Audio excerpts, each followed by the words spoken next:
bom que nós estamos juntos para ministrar a palavra de Deus, para aprender com a palavra de Deus. Por gentileza, abra sua Bíblia no Evangelho de Mateus, capítulo 18.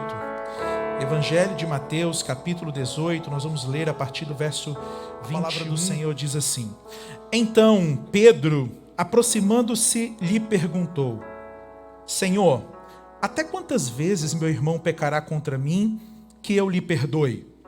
Até 7 vezes? Respondeu-lhe Jesus: Não te digo que até 7 vezes, mas até 70 vezes 7. Por isso, o reino dos céus é semelhante a um homem que resolveu ajustar as contas com seus servos. Desculpe, a um rei que resolveu ajustar as contas com seus servos. E passando a fazê-lo, trouxeram-lhe um que lhe devia 10.000 talentos. Não tendo ele, porém, com o que pagar, ordenou o Senhor que fosse vendido ele, a mulher, os filhos e tudo quanto possuía, e que a dívida fosse paga. Então o servo, prostrando-se reverente, rogou: Sê paciente comigo, e tudo te pagarei. O senhor daquele servo, compadecendo-se, mandou-o embora e perdoou-lhe a dívida. Saindo, porém, aquele servo, encontrou um dos seus conservos que lhe devia 100 denários e, agarrando-o, o sufocava, dizendo: Paga-me o que me deves. Então, o seu conservo, caindo-lhe aos pés, lhe implorava: Sê paciente comigo e te pagarei. Ele, entretanto, não quis. Antes, indo-se, lançou na prisão até que saldasse a dívida. Vendo os seus companheiros o que havia se passado, entristeceram-se muito e foram relatar ao seu senhor tudo o que acontecera. Então, o seu senhor, chamando-o, lhe disse: Servo malvado, perdoei-te aquela dívida toda porque me suplicaste. Não devias tu, igualmente, compadecer-se do teu conservo, como também eu me compadeci de ti? E, indignando-se, o seu senhor o entregou aos verdugos, até que lhe pagasse toda a dívida. 35. Assim também meu Pai Celeste vos fará, se do íntimo não perdoardes cada um a seu irmão. Assentem-se, queridos, por gentileza, mantenham a Bíblia aberta. Meus irmãos,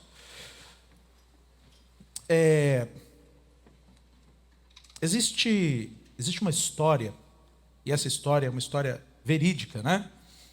De um julgamento que aconteceu em Nova York, em que 2 irmãos, um irmão e uma irmã, né? Eles eram irmãos, os irmãos Rosenberg. Eles foram acusados de, durante a Segunda Guerra Mundial, fornecer informações aí sobre o programa nuclear americano, sobre a questão das armas nucleares, enfim, o programa nuclear americano para os russos.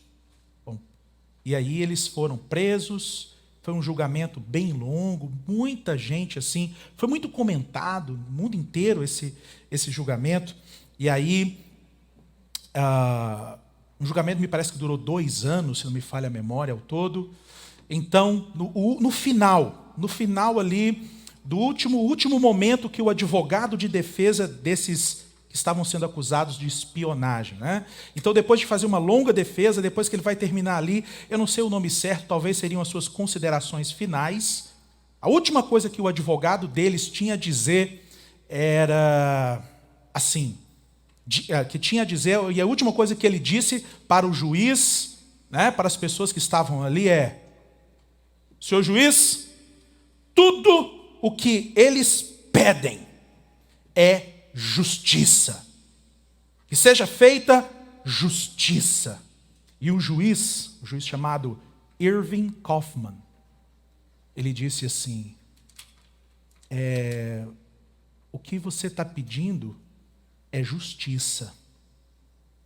Mas, na verdade mesmo, o que os seus clientes precisam é de misericórdia.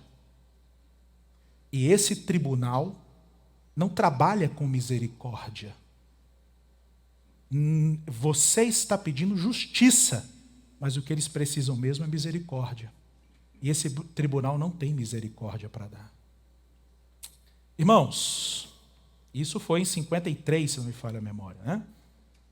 Sabe que às vezes, na vida da gente, a gente aplica esse princípio que foi dito ali, tanto por um lado pelo advogado dos irmãos Rosenberg, dizendo, eu quero a justiça. E ao mesmo tempo a gente também aplica o princípio que foi dito, daquilo que foi falado pelo juiz Kaufman. Não, você está pedindo justiça, mas o que você precisa mesmo é de misericórdia. Mas aqui eu não tenho misericórdia. Às vezes a gente vive dessa forma, e os nossos relacionamentos são cheios desses momentos em que a gente fica assim, transitando entre as nossas exigências por justiça, tem que ser feito certo, o justo. Eu tenho razão e eu sei que tenho razão. E aquele momento em que a gente deveria agir com misericórdia, mas a gente não encontra misericórdia para oferecer. Ou a gente precisa de misericórdia e não encontra ela para oferecer. Então eu queria falar nessa manhã com vocês, meus irmãos, exatamente sobre como um pouco mais de misericórdia pode fazer com que a sua vida seja completamente transformada. Como que um olhar de misericórdia, e você entender os desdobramentos da misericórdia, pode trazer assim o seu casamento para um outro nível. Pode trazer as suas relações familiares para outro nível. Pode trazer as suas amizades para um outro nível. E eu quero explicar para os irmãos também como que isso é vital, é fundamental, meus irmãos, no nosso relacionamento com Deus. Ok? Amém, queridos? Então nós vamos combinar o seguinte agora. Agora vocês vão olhar todo mundo para a direita de vocês. Olhe todo mundo para lá, para a direita. Isso. Olhe todo mundo para a direita. Fiquem olhando. Elas estão passando, ok? Lindíssimas, vocês podem perceber no desfile. Agora nós temos aqui na passarela as crianças passando. A professora Lais, vamos aplaudir a professora Lais. Muito bem. Satisfeitíssimos que estamos de ver essa primeira remessa. Haverá uma outra remessa passando também de crianças. Agora os nossos juniors. Eu posso ver dali a Duda também, né? E o professor Jardel. Vamos aplaudir o Jardel. Pastor Jardel. Quem está vindo... Acabou aí, Marcos? Ok, queridos, agora que nós satisfizemos a nossa vontade de olhar para lá, agora quero que você preste atenção em mim. Eu já dei uma chance para você. Agora você... tudo tem limite, até misericórdia. Bom, nós vamos ver isso aqui, tá bom? Meus irmãos, vamos parar para pensar um pouquinho aqui. Os relacionamentos são vitais para a gente.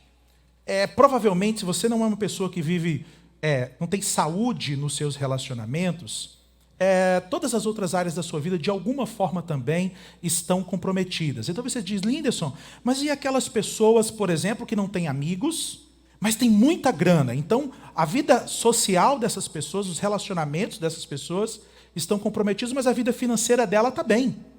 Então, como é que você diz que se os meus relacionamentos estão quebrados, é porque, de alguma forma, todas as outras áreas da minha vida também devem estar? Bom, deixa eu perguntar uma coisa para você. Uma pessoa que tem muito dinheiro e que a única coisa que tem é apenas muito dinheiro, você tem coragem de dizer que essa pessoa está financeiramente bem? No seu conceito, estar financeiramente bem significa só ter muito dinheiro?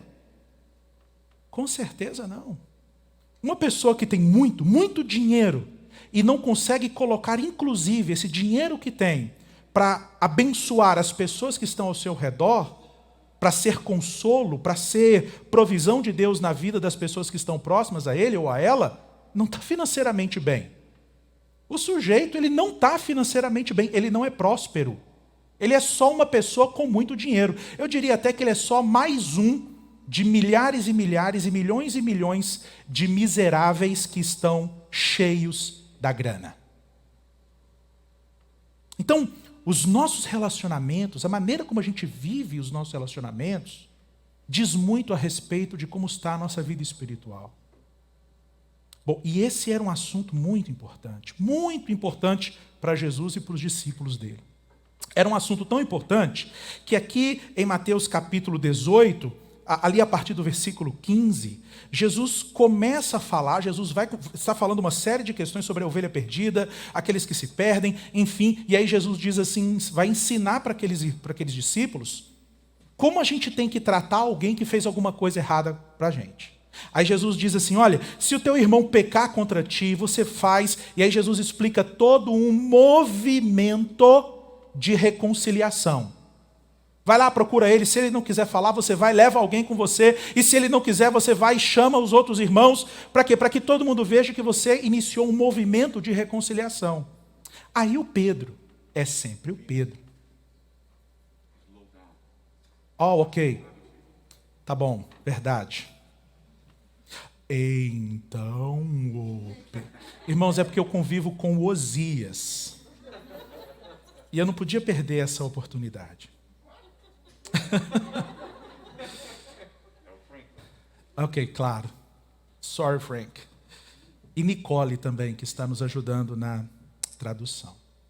Então, queridos, olha, o que acontece é que, depois que Jesus vai explicar como que os discípulos deveriam lidar, como que a gente deve lidar com alguém que pisa na bola com a gente, que peca contra a gente, o Pedro entra para fazer uma pergunta. E essa pergunta é uma pergunta muito importante. A pergunta do Pedro é, mestre, tá bom, eu não nego que o perdão seja importante. A gente tem que perdoar, não é mesmo, Jesus? Mas eu quero fazer uma pergunta para o Senhor. Até quantas vezes eu tenho que perdoar uma pessoa que pisou na bola comigo ou que fez algo ruim para mim? Até 7 vezes? Aí Jesus diz para ele, não é até 7, é até 70 vezes 7. Bom, essa pergunta do Pedro é uma pergunta, gente, assim, muito, muito importante. Por quê? Primeiro que é uma pergunta aparentemente piedosa.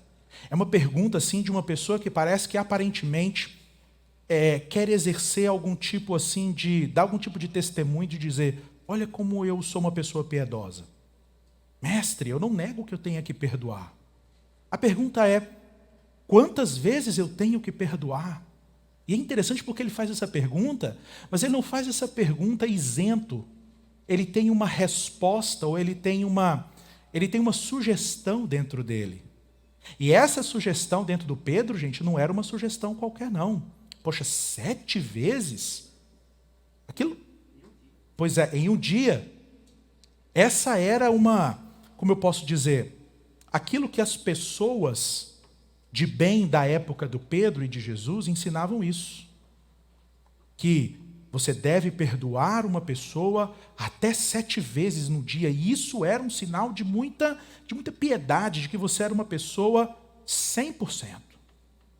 De que você era uma pessoa e tanto. E de que era muito fácil ter, por exemplo, um bom relacionamento com você. Você era um bom partido para casar. Né?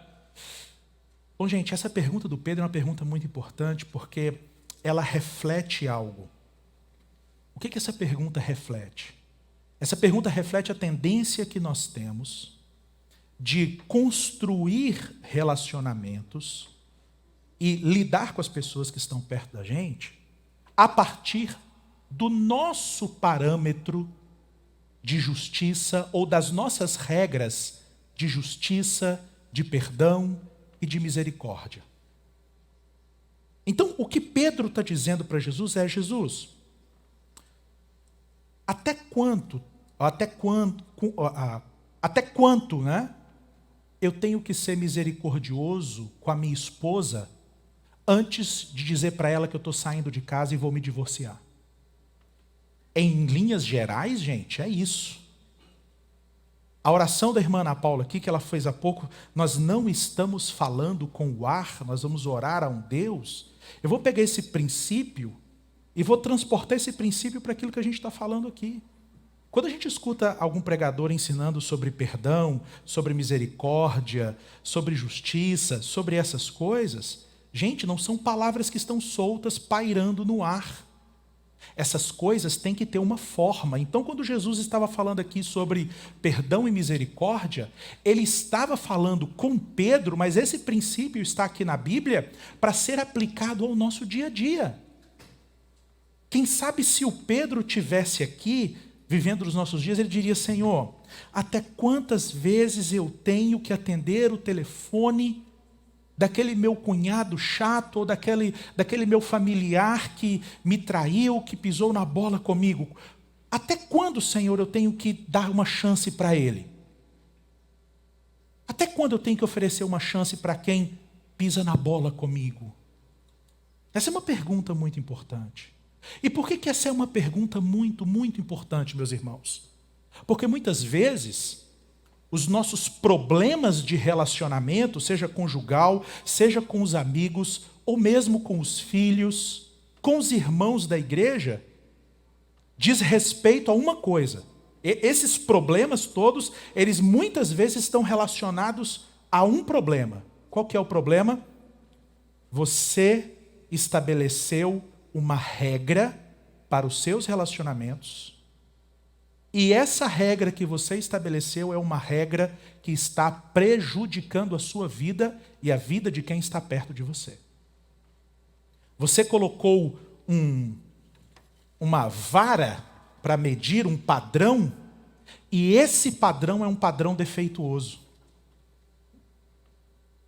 Esse padrão é um padrão equivocado. Perceba que Pedro vem até Jesus com um padrão que aparentemente é piedoso.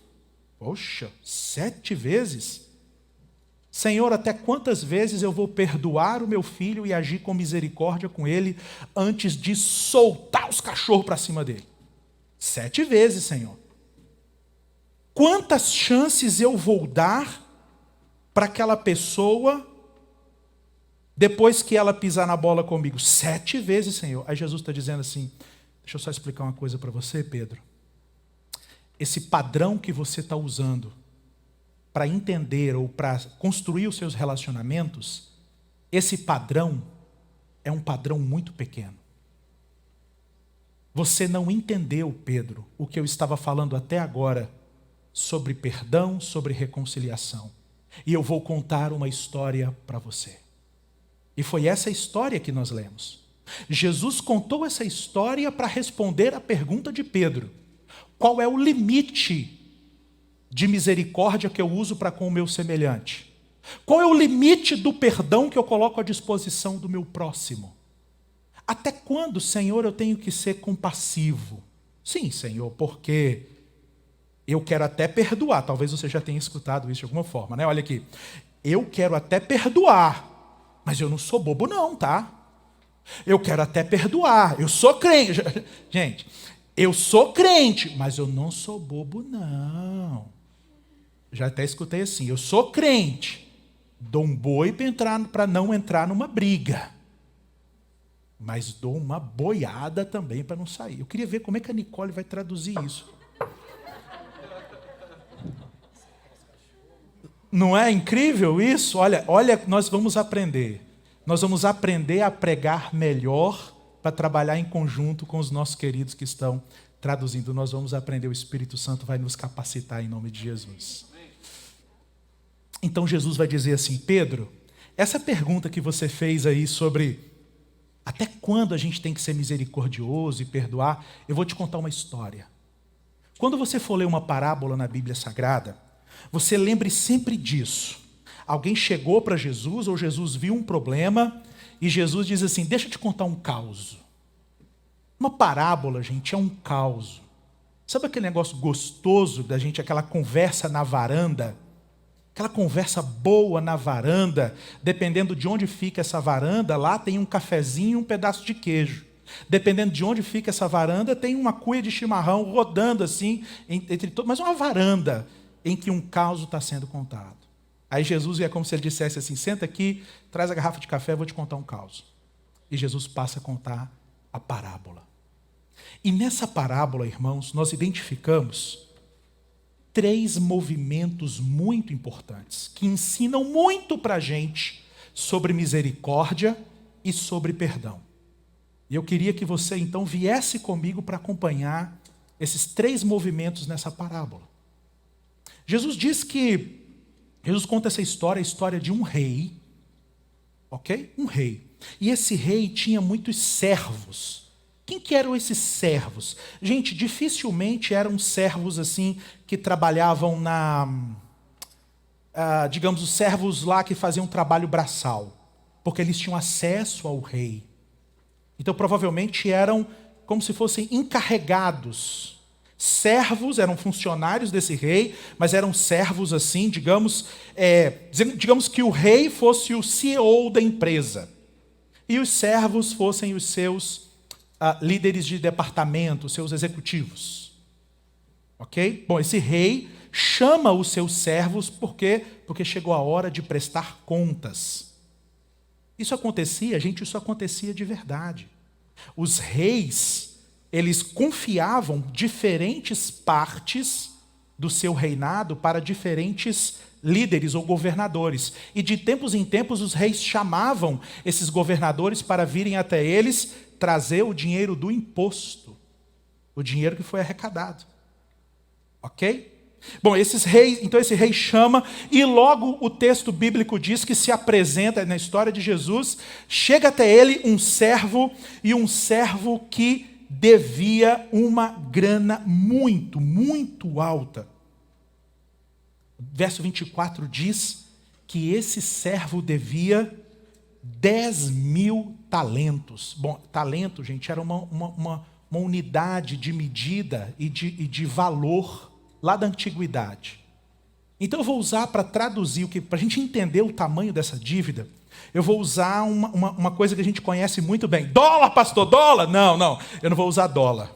Eu vou usar dia de trabalho, ok? Dia de trabalho. Então eu vou traduzir nessa ideia de dias de trabalho. Só para os irmãos terem uma ideia, o valor de um talento de ouro, né? Cerca de 34 quilos de ouro, se a gente fosse converter em dias de trabalho, um talento equivalia a 6.000 dias de trabalho, um talento. Esse homem devia, diz o texto, 10.000 talentos. O que significa que esse homem devia para o rei cerca de 60 milhões. Aliás, desculpa, 60 milhões de denários. Ou seja, para pagar a dívida dele, ele tinha que trabalhar 60 milhões de dias. Isso dá, sabe quanto? 164.383 anos. Vai passar a maior parte da vida trabalhando, ué? Para a gente fica meio esquisito, né? Mas quando as pessoas estavam escutando Jesus contar essa história, o que foi que eles escutaram Jesus? O que eles entenderam? Tadinho. Não vai pagar nunca. Não vai pagar nunca essa dívida. Sem chance. Bom, primeiro, essa é uma dívida impagável. Segundo, meus irmãos, é que ele fez uma promessa impossível de cumprir, de ser cumprida. Ele disse: tem misericórdia de mim, ou seja, paciente comigo, eu vou pagar tudo, eu vou pagar para você. Isso está lá no verso 26. Não me prenda, não pegue a minha família para pagar a dívida, eu vou pagar a você. Essa era uma promessa impossível de ser cumprida. Uma dívida impagável. E quando ele olhou para a dívida impagável, ele fez uma promessa que ele não poderia cumprir. Talvez se esse rei usasse o padrão de misericórdia que muitas vezes nós aplicamos sobre aqueles que estão perto de nós, sabe o que ele diria? Você está querendo me enganar?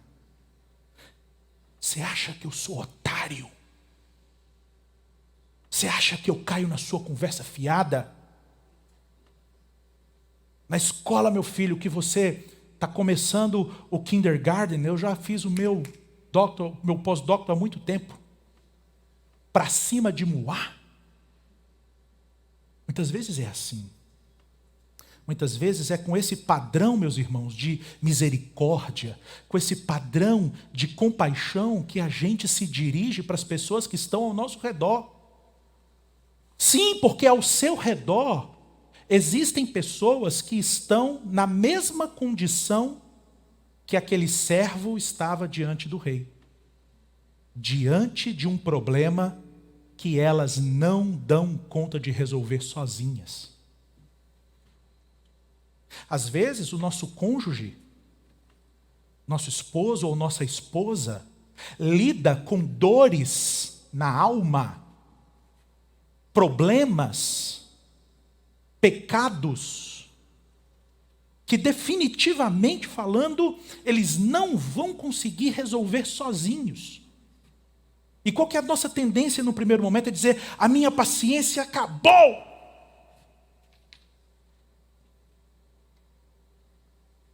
Isso acontece.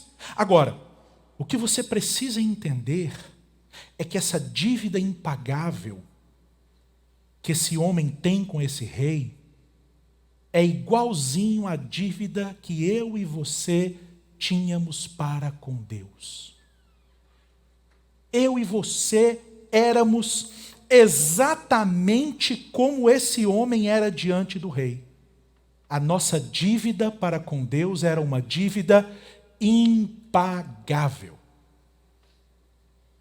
Nós, deixa eu explicar isso para vocês, nós, seres humanos, nós vivemos um estilo de vida que é ofensivo a Deus, que desagrada a Deus, ofende a Deus.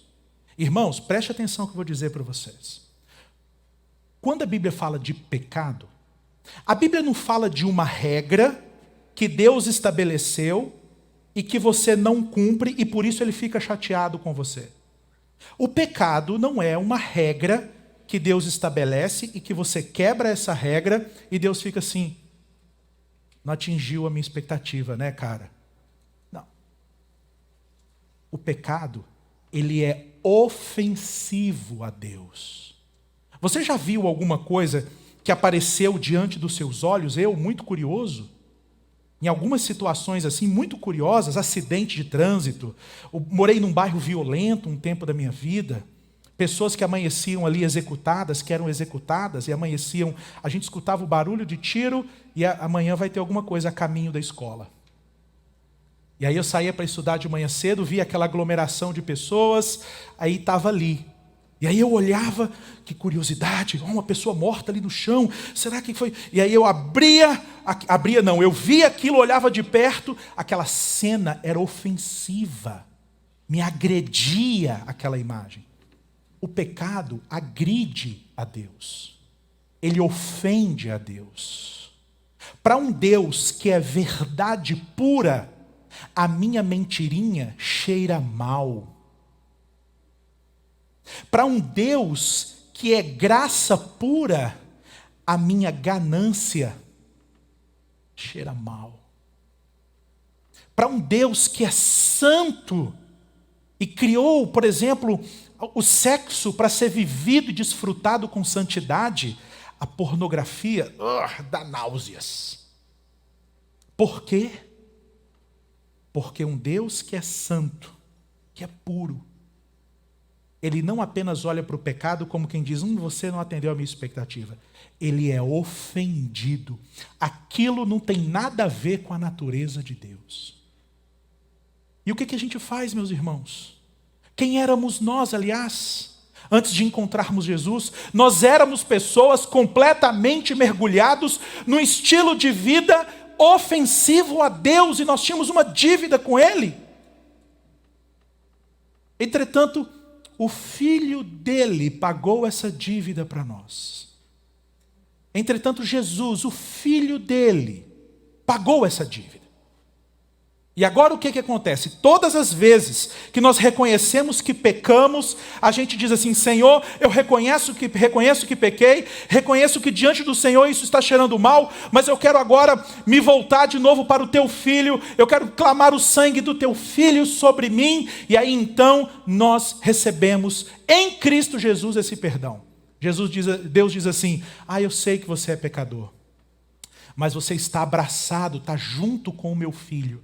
E quando eu olho para você, eu não vejo apenas você com o seu pecado. Eu vejo você e antes de chegar até você, eu olho e vejo o meu filho perdoando o seu pecado. Eu vejo o sangue do meu filho. Eu vejo aquilo que o meu filho fez por você. Então, já que você está no meu filho, então eu trato você com aquilo que o meu filho, com a justiça do meu filho. Meu filho te limpa. O meu filho te abraça. Então eu não olho para você sozinho, porque se eu olhar para você sozinho, irmão, se Deus olhar para nós e resolver tratar a gente de acordo com as nossas obras, nós estamos perdidos. Então, o que aquele rei faz? Bom, aquele rei poderia dizer assim: você acha que eu sou bobo? Não, aquele rei toma uma atitude inesperada. Uma dívida impagável, uma promessa que não poderia ser cumprida nunca, que é respondida com um perdão inesperado. Olha o que aquele rei faz. Aquele rei diz: sua dívida está perdoada, pode ir embora. Sua dívida está perdoada, pode sair para viver uma vida nova. É um perdão que extrapola, que excede as expectativas. O que ele queria? Ele queria só uma chance para poder fazer as coisas do jeito dele. Ele queria só uma chance para ele mesmo resolver os problemas dele. E não é isso que a gente acha que Deus tem para a gente? Às vezes a gente acha que Deus está olhando para a gente e está dizendo assim: estou te dando uma chance, resolva os seus problemas. Estou te dando uma chance, resolva você sozinho a sua angústia. Estou te dando uma chance, resolva você sozinho o preço do seu pecado. Não, 1000 vezes não, porque Deus sabe que a gente não dá conta de lidar com a vida sozinho. Deus sabe que a gente não dá conta das nossas dores sozinhos. E Deus diz: eu vou perdoar você, eu vou oferecer a você aquilo que você precisa para sair e viver uma vida nova. E o que você precisa para sair e viver uma vida nova é uma nova posição diante de mim. Antes você estava diante de mim na condição de alguém que devia, na condição de um mero escravo. Você estava em débito. Agora você está diante de mim na condição de um filho ou de uma filha perdoado. E você agora, a partir dessa posição, você vai sair andando na vida, não carregando o peso da dívida, mas carregando a responsabilidade de quem recebeu um perdão que não merecia. Olha o que eu disse agora: a responsabilidade de quem recebeu um perdão que não merecia. Foi o que aconteceu aqui. Aquele servo sai. E aquele servo sai agora para uma nova vida. A vida de quem foi perdoado, de quem não devia mais nada para ninguém. Você já teve essa sensação de dívida paga, sim ou não? Já teve a sensação de dívida paga? Você passa na frente daquela loja ou daquele negócio que você devia, ou daquela pessoa, e você se lembra do peso que aquilo representava, da vergonha que aquilo representava. E você agora tem a responsabilidade e o privilégio de caminhar como um perdoado. Mas às vezes a gente desperdiça essas chances. E foi o que aquele homem fez. Quando ele saiu, ele encontrou alguém que estava diante dele na mesma posição que ele estava diante daquele rei. Alguém que devia para ele, só que tem um problema. A pessoa devia para ele 100 denários. Perceba, ele devia 60 milhões de denários. Ele tinha que trabalhar 164.383 anos para pagar a dívida. Aquela pessoa devia para ele 100 denários. Quanto tempo a pessoa tinha que trabalhar para pagar a dívida para ele? 3 meses e meio. E está resolvido. Ainda tinha uns dias de folga ainda, né? 3 meses e meio. E agora o que acontece? Agora aquele homem tem a oportunidade de lembrar: eu fui perdoado, eu fui perdoado com um perdão de uma dívida impagável, e agora eu tenho a oportunidade de olhar para alguém que está na mesma posição que eu estava diante do meu Senhor. E o que ele decide fazer? Eu já sei, pastor. Ele decide não perdoar quem estava devendo para ele. Não é só isso. Não é que ele decidiu não perdoar quem estava devendo para ele. Não é que ele decidiu não usar de misericórdia com quem estava devendo para ele. Existe algo maior por detrás aqui. Quando aquele homem decide não usar com o outro a mesma misericórdia que usaram para com ele, sabe o que ele está dizendo? Ele está virando as costas para a misericórdia que o alcançou. Porque eu queria que você imaginasse a misericórdia nesse texto como um fluxo. Algo que vem daquele rei, que passa por aquele servo e que deveria chegar até a vida do outro servo. Mas o que aconteceu? Veio a misericórdia do rei. Ele fechou o fluxo da misericórdia. Ele virou as costas para aquela misericórdia. E agora ele sai daquela posição de quem foi perdoado, ele ignora aquela posição de que foi perdoado e começa a tratar o outro com opressão. De maneira muito prática. Todas as vezes que você se esquece da misericórdia que Deus tem da sua vida e que você impõe sobre o outro um padrão de justiça que não se baseia em Deus, mas se baseia só em você, sabe o que você está fazendo? Você está saindo, você está se colocando de fora desse guarda-chuva chamado misericórdia. É como se a misericórdia de Deus construísse uma sombra para você.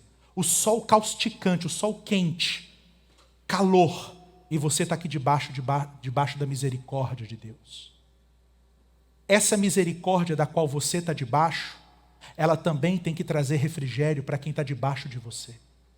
Só que quando você decide sair debaixo desse ambiente de misericórdia e você decide não perdoar quem te ofendeu, o que você está fazendo? Você está virando as costas para a misericórdia de Deus. Perceba, o texto diz que aquele homem, antes mesmo do servo que estava devendo para ele, pedir, não, eu vou pagar você, primeiro que era uma dívida muito pequena, mas antes mesmo do servo, da pessoa que estava devendo para ele dizer assim, olha, eu vou pagar a dívida, e o que ele começa a fazer? O texto diz que ele começa a sufocar. O sujeito nem começou a pedir misericórdia ainda, e ele começou a sufocar aquele homem. Irmãos, é bem isso mesmo. Quando você se esquece do que Deus fez por você, do amor de Deus por você, do alto preço que Jesus pagou na cruz do Calvário pela sua vida, você se torna um homem ou uma mulher que sufoca aqueles que estão próximos a você. Pastor, sufoca? Sim. Porque lidar com uma pessoa que não aplica misericórdia, lidar com uma pessoa que não aplica perdão prático no seu dia a dia, é algo que estrangula a gente. Quantas esposas estranguladas? Esposas que são estranguladas, que são sufocadas por maridos demasiadamente exigentes. Por maridos ofensivos, por maridos que não entendem a necessidade da alma feminina. Nossa, eu falei agora igual que a irmã Ana Paula agora. A necessidade da... É que eu estou querendo impressionar a Denise, vocês entenderam? Amém, gente?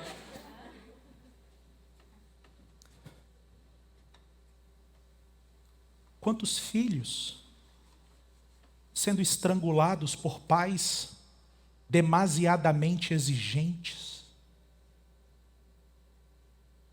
Pais que criam um padrão para os filhos que os filhos não conseguem atingir. Um padrão, meus irmãos, que não é real e que sufoca os nossos filhos. Sufoca amigos que têm a cara de pau de se sentir ofendido porque o outro não ligou naquela semana. Isso é loucura. Se você tem um amigo, um suposto amigo, que quando você vai ligar para ele, ele atende o telefone dizendo assim: não ligou para mim, né? Esqueceu, né? Desliga o telefone na hora e diz assim: essa pessoa está me sufocando. Toda vez que você se esquece do perdão que o Senhor tem, da misericórdia que Deus tem para você, você se torna uma pessoa que rouba o ar dos outros. Só que deixa eu dizer uma coisa para você. A gente vai andando sem ar um tempo, mas chega um momento que você pode fazer duas coisas, que pode acontecer duas coisas no seu relacionamento. Você pode matar aquela amizade sufocada. Você pode matar aquele esposo sufocado. Você pode sufocar os seus filhos. Porque você criou padrões tão exigentes que as pessoas reconhecem e dizem: eu desisto dessa amizade. Eu desisto desse casamento. Não dá. Ou eu vivo porque eu preciso de oxigênio, ou eu morro perto dessa pessoa. Por isso, meus irmãos, é tão importante você viver. Eu vou falar um texto para você. Eu vou mostrar esse texto para você. E você vai pegar esse texto. Eu não sei o que você vai fazer, mas você nunca mais vai se esquecer desse texto. E esse texto está em Lucas capítulo 6, verso 37. Lucas 6, 37. Olha o que esse texto diz: não julgueis e não sereis julgados, não condeneis e não sereis condenados, perdoai e sereis perdoados, dá e ser-vos-á dado, boa medida, recalcada, sacudida e transbordante, generosamente vos darão, porque com a mesma medida com que tiverdes medido, vos medirão também.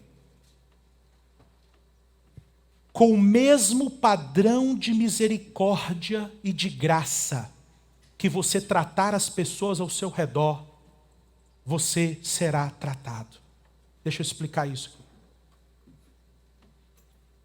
Quando eu estabeleço para os meus filhos um padrão de exigência muito alto, quando eu estabeleço para minha esposa um padrão de exigência muito alto, não pode sair, pastor, não pode sair da linha, porque saiu da linha. Olha aqui, você jura que você anda na linha, né? Você jura que você anda na linha. Você jura que você é um maridão top das galáxias e que está na posição de encher a tua mulher de exigência. A senhora jura que é a melhor esposa possível, e por isso a senhora enche a cabeça do seu marido de exigências. Porque se saiu fora... Deixa eu dizer uma coisa para você. Quando você usa um padrão de justiça com alguém, é como se você estivesse passando um atestado para esse alguém usar esse mesmo padrão de justiça com você. Está vendo, meu filho? Está vendo essa misericórdia que eu tenho com você agora? Sim, pai, estou vendo. É assim que eu quero que você me trate a vida inteira. Está vendo, minha esposa? Essa misericórdia que eu tenho de você? Sim, estou vendo. É assim que eu quero que você me trate. A vida inteira eu quero que você me trate assim. Com a mesma justiça que você medir, você vai ser medido. A grande pergunta que eu faria essa manhã é: será que a gente dá conta de passar nos testes que nós impomos sobre as pessoas que estão próximas a nós o tempo todo? Será que você acha que você dá conta de agradar uma pessoa como você? Essa é uma pergunta que pode mudar. Por isso que eu disse no começo dessa nossa reflexão, essa reflexão pode revolucionar os seus relacionamentos. Eu diria até mais. caminhando para a nossa conclusão. Eu diria uma coisa. Quando Jesus vai ensinar para a gente, vai fazer uma oração modelo. Gente, oração modelo não é uma forma, ok? É uma oração modelo. Você se baseia naquilo para construir uma coisa. Não é uma forma, não quer dizer que você tem que ficar repetindo aquilo ali. É um modelo, é uma referência. Quando Jesus vai ensinar a oração modelo, que nós acostumamos a chamar de a oração do Pai Nosso, né?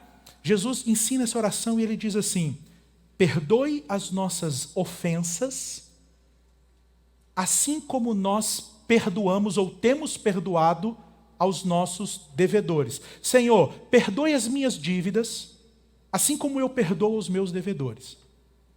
Olha o que Jesus ensinou eu e você a orarmos, ou a orar. Deus, eu pisei na bola com o Senhor. Mas o Ezequiel também pisou comigo na bola. O Zeque também pisou na bola comigo. Senhor, seja comigo misericordioso, assim como fui misericordioso com o Zeque. Pode aplicar sobre mim o padrão de justiça que eu aplico sobre as outras pessoas. Isso pode mudar o nosso casamento, isso pode mudar o nosso relacionamento com os irmãos. Isso pode mudar a maneira como você lida com a igreja, isso pode mudar a maneira como você participa de um culto. E aí o que a gente viu acontecer aqui, meus irmãos, o que a gente viu acontecer é só o resultado dessa segunda atitude desse homem que perdeu a oportunidade de deixar o fluxo da misericórdia que veio daquele rei, passou pela vida dele, alcançar a vida do outro. E o texto diz que os amigos viram, os colegas dele viram, gente, mas olha o que aquele homem fez. E eles sabiam do favor do rei sobre a vida dele. E eles foram lá e disseram para o rei: olha, aquele teu servo lá esqueceu a tua misericórdia. Aquele seu servo esqueceu a sua misericórdia. Então, o rei disse: chame ele, entregue ele aos verdugos. O rei disse para ele: servo perverso, você fechou o fluxo de misericórdia. Você fechou o canal da misericórdia. A minha misericórdia alcançou você. E você poderia, olha a responsabilidade que ele tinha. A responsabilidade que ele tinha era de transbordar aquela graça, aquela misericórdia na vida do outro. E ele fechou aquele canal. Fechou aquele fluxo. E agora o rei diz para ele: sabe de uma coisa? Já que você se esqueceu da minha misericórdia, não faz sentido essa misericórdia continuar agindo sobre a sua vida. Pode ir lá. Nossa, pastor, mas que rei maldoso, né? Irmãos, o rei não é maldoso. Sabe o que o rei fez? O rei deixou ele fazer o que ele queria. Ir lá trabalhar para pagar a dívida. Você acha que o rei foi impiedoso? Não, o rei não foi impiedoso. O texto bíblico não diz que o rei mandou prender. O texto bíblico diz que o rei foi lá e entregou ele aos verdugos. O que eram esses verdugos? Eram tipo capatazes. Eram como se fosse assim antigamente, uma coisa bem antigamente, tá, gente? É como se fossem os gerentes ali da época. E eles ficavam lá olhando o trabalho e eles podiam penalizar aquele homem, eles podiam torturar aquele homem. Por quê? Porque ele tinha que trabalhar para pagar uma dívida. Ah, era isso que você quer? Você fechou os olhos para a misericórdia? Então você vai lá. Vai lá começar a tentar pagar a dívida que é impagável. Aquele rei não foi impiedoso. Aquele rei só deixou aquele homem viver e beber um gole da justiça que ele mesmo queria aplicar. Sabe uma coisa terrível que pode acontecer comigo e com você? É Deus entregar eu e você para vivermos uma justiça nossa. Por isso que eu disse lá atrás, você acha que você dá conta de ser tão bom e tão perfeito quanto você espera que os outros sejam? O que aquele rei faz é dizer: experimente você do remédio que você aplicou sobre a vida do outro. Aí, depois dessa volta, Jesus responde à pergunta de Pedro. Qual era a pergunta de Pedro? Senhor, até quantas vezes eu devo perdoar aquele que me ofende? Até 7 vezes? Aí daí Jesus conta essa história toda e Jesus responde lá no verso 35. Assim também meu Pai vos fará, se do íntimo não perdoardes cada um a seu irmão. Do íntimo. Olha a resposta de Jesus para Pedro. Pedro, sabe até quantas vezes você tem que perdoar o seu irmão? Até quantas vezes o seu coração reconhecer essa responsabilidade? Qual que é o limite para o perdão? O limite para o perdão é a condição do seu coração. Enquanto o seu coração se reconhecer alcançado pela misericórdia de Deus, o seu coração terá a responsabilidade de perdoar. A gente volta para Nova York em 1953 e aquele juiz Irving Kaufman, lembra? Olha o advogado. Excelência, enfim, eu não me lembro, não sei o termo. Excelência, tudo que os meus clientes querem é justiça. E aquele juiz diz: você vai ter justiça aqui. Só que o que você está pedindo mesmo e o que os seus clientes precisam é misericórdia. Só que tem um detalhe. Aqui nós não temos misericórdia para dar. Eu queria que você ficasse de pé e que você respondesse a seguinte pergunta.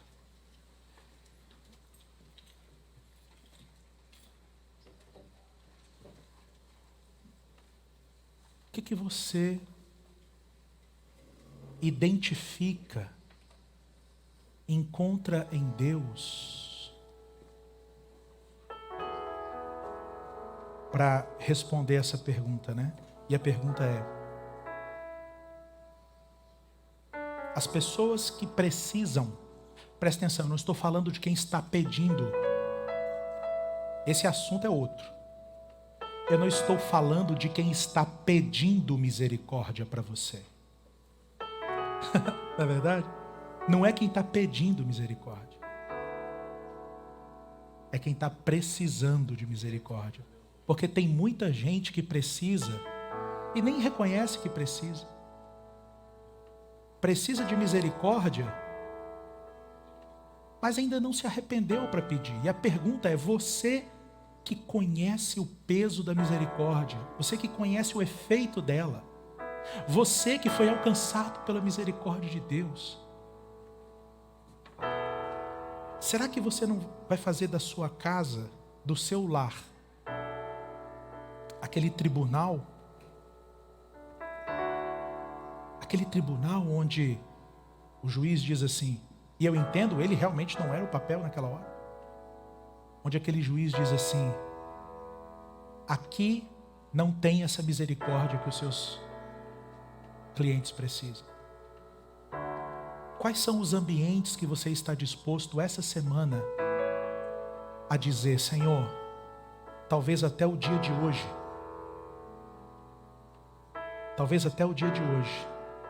nessa casa imperou só as minhas reivindicações de justiça. Quem sabe nessa casa imperou só a minha razão. Mas agora, Senhor, eu quero mudar a lógica desse ambiente. Eu quero saturar, Senhor, a minha casa de misericórdia. Eu vou sim continuar colocando limites. Eu vou sim continuar educando os meus filhos com seriedade e disciplinando-os. Mas eu também quero mostrar para eles que existe um ambiente, um espaço de misericórdia. Você vai começar a ter misericórdia do seu cônjuge? Ah, irmãos, Irmãos, tem misericórdia. Olha para mim, eu já vou terminar, pastor. Não sei se o senhor concorda comigo. Mas tem misericórdia de quem está lá, caído, na rua. É tão fácil. É tão fácil ter misericórdia de quem está tão longe. Olha, ele está caído aqui na rua, tadinho, olha, entenda, irmãos, eu não estou desmerecendo esse gesto de misericórdia com quem está caído na rua. Agora chama aquela mãe que aquele camarada agrediu antes de sair de casa e diz para ela: a senhora consegue ter misericórdia dele igual a mim? Claro que não! Ela vai ter um movimento, ela vai ter que fazer força para ter um pouco mais de misericórdia, porque ela foi ofendida por ele. Aí é onde eu quero chegar. É tão fácil ter misericórdia de quem está longe. Difícil mesmo é ter misericórdia de quem dorme com a gente. Não é? Difícil mesmo é ter misericórdia de quem dorme com a gente. Porque a gente acha que tem o direito de ser mais exigente com quem está perto do que com quem está longe.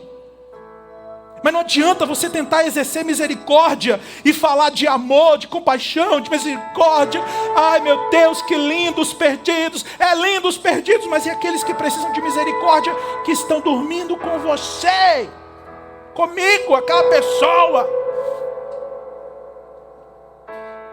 Por isso que quando a gente ouve a palavra, irmãos, a palavra não é para ficar pairando no ar. Pregação não é para ser bonito. Pregação não é uma escultura. Pregação é uma distribuição de marmita, de alimento, para te sustentar na hora que você tiver que fazer força. E para ser misericordioso, você tem que fazer força. Para perdoar, você tem que fazer força. Você vai ter que enfrentar um gigante dentro de você, chamado a sua natureza. Você vai ter que enfrentar um gigante dentro de você, dizendo: mas ele te ofendeu, ela te ofendeu, ele falou mal de você. Você vai ter que enfrentar esse gigante. E se você enfrentar esse gigante hoje e derrotar ele hoje, saiba, ele vai tentar levantar de novo amanhã. E a hora que você acordar amanhã, esse verdugo maldito, esse torturador maldito vai vir de novo tentar assombrar sua alma, dizendo: lembra, lembra. E você vai ter que pegar esse gigante de novo e derrotar esse gigante de novo e dizer: Senhor, eu escolho perdoar hoje de novo, Senhor. Perdão não é um botão que você aciona dentro de você e fica lá aquela bateria ligada. Perdão é uma manivela que você vai girando todo dia. É como é que é o nome daquilo? Pastor, é um negócio que gera energia assim, um gerador de energia. Então, é um gerador de energia que você tem que dia após dia movimentar aquilo. E se você enfraquecer, você vai querer se revoltar. Pastor, mas eu não consigo esquecer. Não estou falando de esquecer, filho. Estou falando de perdoar. Esquecer tem a ver com a sua memória, perdoar tem a ver com o seu caráter. Minha pergunta para a gente terminar, a pergunta é: você gostaria de fazer um compromisso com o Senhor? E o primeiro compromisso que eu quero chamar você a fazer, eu queria que todos nós fechássemos os nossos olhos.